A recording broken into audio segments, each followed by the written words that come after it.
Hey, we're live. Okay, we're live. Welcome. Welcome to I Got My Miracle. I'm here with my buddy Scott. We just had an amazing week at Rythmia.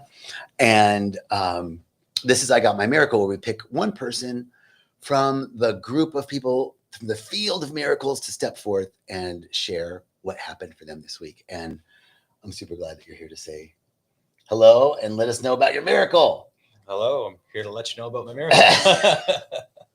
We both decided we were going to wear our hats today. So we're hatting it up. Brother, to just get right into it, what was the difference between when you arrived last Sunday and today? What were you coming in with, and what's the shift for you over the week? Yeah, first of all, thanks, John, for asking me to do this. This is an honor because there was a classroom full of people, and one of the incredible things about the past week is just having seen a classroom full of miracles. Yeah, if you were to ask me what a miracle meant before I came here, I might have said, someone with cancer that got struck by lightning, but I've never seen it. I can't speak to it. But over the past week, I've seen many miracles. And so it's just been incredible. To answer your question, the difference between last week and this week, I was not in the greatest place. I don't know. Felt tight, felt congested, felt like I needed so many answers, like I was lost, to put it in short. And now I feel light. I feel open. I feel like my life has a new trajectory. And that's beautiful. And what was the piece? What did you see? What unlocked that for you? What unlocked it for me was my life has been missing community, beauty, and joy. And in my time here, I have seen that firsthand in so many different ways and so many different examples. It's kind of what the medicine led me to see. But I saw it in the ceremonies, and then I saw it, during the day with the staff, and during the day with the participants, and during the day with the teachers. And it just, all these different examples of how beautiful life can be, what it takes to create a true community, and just what ubiquitous love looks like. And so kind of observing that continuously over the week has really done it. If that answers your question. Yeah. Does that answer your question? Yeah. So community, beauty, and that's what I loved about your share today in a closing circle, is you were like, community, beauty, and love was the revelation for you. And here we teach, that so much, the thing that kind of keeps us locked is the mask that we unconsciously put on to protect ourselves from the feelings of not enoughness, not feeling safe, not belonging, not feeling lovable. And that mask becomes a cage, becomes a prison. And so it's sort of that unmasking, seeing who you've become, and coming back to a state of wholeness. What did you see that you'd become? I couldn't have phrased that any better. Like you put into words what I think so many of us have felt before and after. The mask, the cage, like that is 110% absolutely true. And yeah, what did I feel? What did you see about yourself? Like, what was the mask that you were putting on that blocked the beauty and the love and the community that you were seeking? What was the mask? I don't know. There was a huge mask. Oh, I'd become closed off, lonely, loveless, just like not thinking I belonged anywhere because I didn't think anybody wanted me. And that's for years. That's years. It's not like a couple weeks or a couple months. That's like years, maybe, better part of a decade long, like just separation and detachment for a long period of time. So now I don't feel any of that. All that is gone because of the things that have happened over the past week. So powerful, man. So you were feeling in life separate, detached. Yes. Unlovable. Oh yeah. And alone.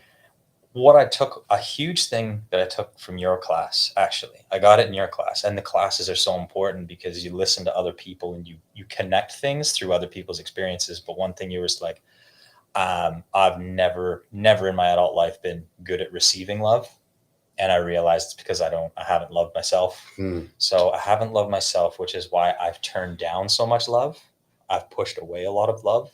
And so like, don't love myself, don't receive it, and can't give it. And one of the reasons why I came here is because I know that's wrong. It felt wrong, but I didn't know how to change that. And yeah, that's what we got in the classes is love yourself first, and then you can give it. And it feels really good to give. So let me ask you, that's really beautifully said. And it's something that we all intellectually know, right? We've heard that. That's one of the oldest self-help things you've ever heard is, you can't love anyone until you love yourself. Took on a different meaning this week. Yeah. That's what I want to know. What was it that had you feel it in a different way, or had that unlock from being in your head to actually in your heart? Just being constantly shown, either in the ceremonies or how the participants have interacted with each other, because this place is like so beautiful and magical, and it provides that, like, it's just a way deeper understanding of how people can communicate with each other here. It kind of like it's not the real world. It doesn't feel like the real world. And so it's kind of like a simulation program. Maybe it's like, try this, see how it goes. And it goes really well. And it's like, okay, now you've got it dialed in. This is how everything feels right. So now take it back to the real world. That's so well said, man. Does that make sense? Does that make sense? Yeah. Yeah. It's like, and that's what people love about coming here is like the vibe and the tribe. Yeah. And then it's like, oh, this is what's actually possible. Like we could actually get along, even though we're so different. I mean, so many different people, different social economic backgrounds, different careers. We had people that were recently out of prison, people that were PhDs, people of the whole range, and it's that's beautifully said. And I guess timing is like, because it meant like no one would describe me as spiritual before coming here. And I would like mentioning what like a miracle meant. So like for me to learn, I have to see it. I have to experience it for myself. Like I work in the trades. I work with my hands. That's how I learn. That's how I make a living. And I love doing it that way. But it's also like the only way for me to learn. But being here, this is a place where you will see it. You will feel it. You will experience it firsthand. So that's what I needed, and I got it that way. That was very transformational. To see it and feel it. To see it and feel it. And I like that you said I work in the trade. I work with my hands. What do you do? Plumber. Amazing. Yeah. And in Canada. Yes. What part of Canada? The West Coast, Victoria. Okay, beautiful area. Yeah. And do you have any feeling of being separate from, like, when you first arrived? What was the journey for you from when you arrived and saw the group? Like, you might feel like, was there a sense of like, I don't know if I can connect with these people? And what's your sense? Obviously you connected with everybody and felt really great by the end of the week. What was that journey for you? Or did you feel a sense of separation when you first arrived? I can't say that I did, because everybody was so welcoming. Like the staff were incredible. And the teachers just all seemed to like say what everyone was feeling. Like every teacher was just able to pinpoint it with like crystal clear accuracy.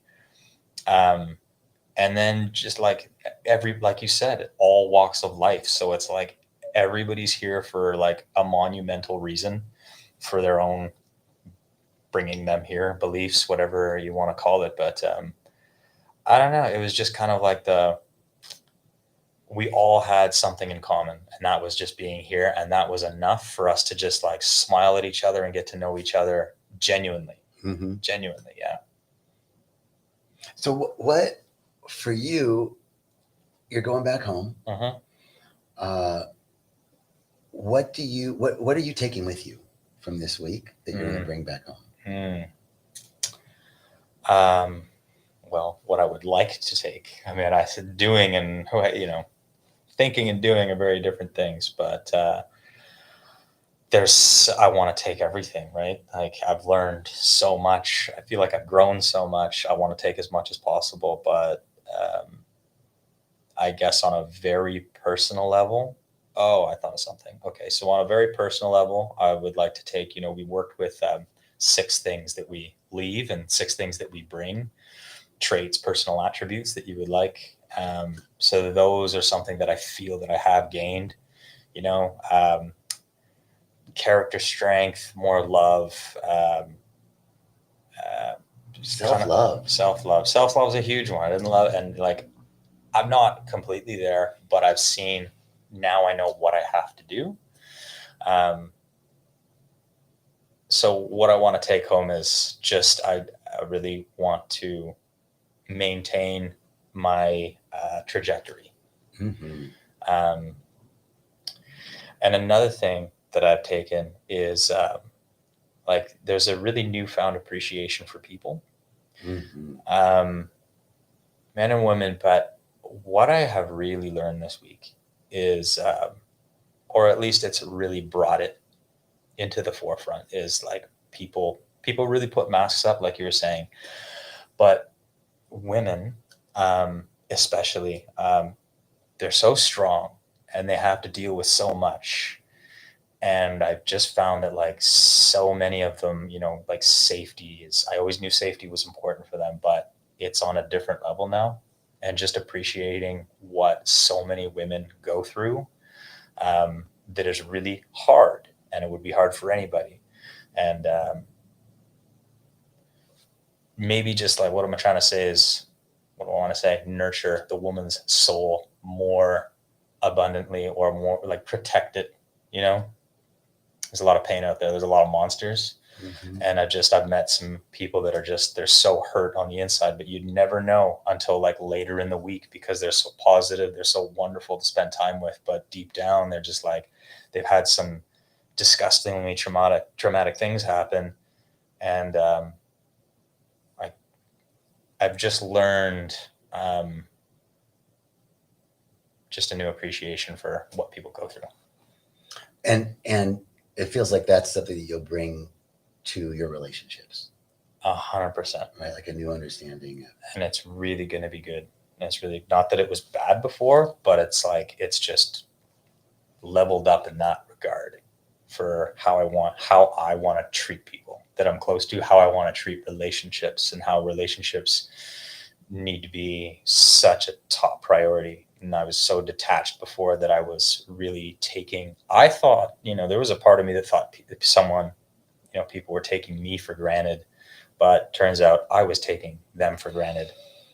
And I just had no idea. And now I see it. And I don't ever want to take any relationship for granted, because I do think that people are very special. And it feels like the new love of self. Yes. Is the foundation of like compassion for ourselves. What you're talking about is having compassion for others, which you were not able to do before. But that started with you having love and compassion for yourself. Yes. So that you can see that in others and bring that to others. And what I've learned is, this is another huge thing that I've learned, is I've completely fallen off with all of my hobbies, all my passions, all my interests. I haven't touched any of my passions and hobbies for at least a year. And what that looks like is self-love, is doing those things. That's self-love. And you have to do those things so that you feel proud, so that you feel happy. And then when you do, you can give love. Can I ask you what your hobbies and passions are? Love to play banjo, love to play guitar. I love to salsa dance. And I haven't done any of that in so long. There's nothing, just like completely dropped off. And like dancing and music, and that was part of the ceremony, seeing all this music and dancing, and it's like that is pure joy and pure love and community. And it's like I used to have something closer to that, not that I like. And it's like I want to bring that back in my life in any way possible. in all of the ways possible. Like you have to participate in those things that you enjoy in order to love yourself. So Beautiful. that's a huge thing that I need to implement when I go back to the real world, is that which I've just completely fallen off of. So many epiphanies. So great. Yeah. Thank you so much, man. Thank you. You're very welcome. It was really great to be with you this week. You've been such an amazing, like, presence, right? Like you just being you, just showing up, sitting in the classes. Like you were always like there, like showed up to every class, showed up, you did your, and you were always like engaged. And it was just really wonderful to have this week with you. And I'm so glad you had a great time. And I'm excited to hear about how you're incorporating your passions and love and all the things that are unfolding in your life. Thanks for sharing with us, man. Thank you so much. Thank you. And thank you all so much. Have a beautiful day. Wait, we had some comments. I love the heartfelt connection Rythmia brings. These interviews bring me so much joy to see the transformation in people. Thanks, Tracy. Thanks, Tracy. And Tracy said, love your face, JJ. Thank you, Tracy. Love you. Thank you, everybody. And we'll see you next week. Have a beautiful week. I'm going to